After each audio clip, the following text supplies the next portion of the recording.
उर्स मुबारक बाकायदा तौर पर जिसका आगाज़ होता है वो रस्म चिराग जो है उसके साथ वो अदा की जाती है। रस्म चिराग की बुनियाद है कि पूरे इलाके में पूरे जो अक़ीदतमंद हैं हमारे उनके घरों में रोशनियाँ हों, तरक्कियाँ हों, खुशहालियाँ हों। मई 2026 है और शाहजीवना का सालाना मेला अपने अरूज पर है। दूर दूर से लोग जोग दर जोग जहां पहुंच रहे हैं।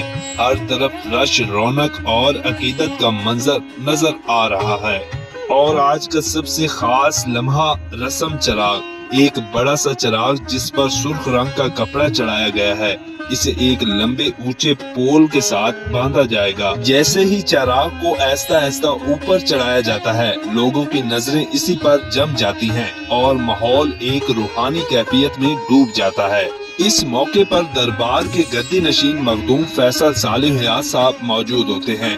इनकी निगरानी में ये रस्म अदा की जाती है और जैसे ही ये चिराग बुलंद होता है, लोग दुआ के लिए हाथ उठा लेते हैं। और जैसे ही रस्म चिराग मुकम्मल होती है, इसी लम्हे से मेले का बाकायदा आगाज हो जाता है। ये मेला मुसलसल 3 दिन तक जारी रहता है, जहां हर तरफ लोगों का समंदर होता है और ढोल की आवाज गूंजती है। लोग धमाल डालते हैं। बच्चे, बुजुर्ग और नौजवान सब इस मेले का हिस्सा हैं। दुकानें, खाने पीने की चीजें और हर तरफ एक अलग ही रौनक होती है।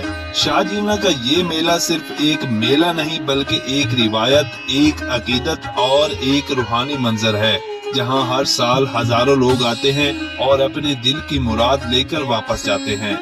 मेले के दिनों में सिर्फ मुकामी लोग ही नहीं बल्कि दूर दराज शहरों और देहातों से भी लोग जहां पहुंचते हैं।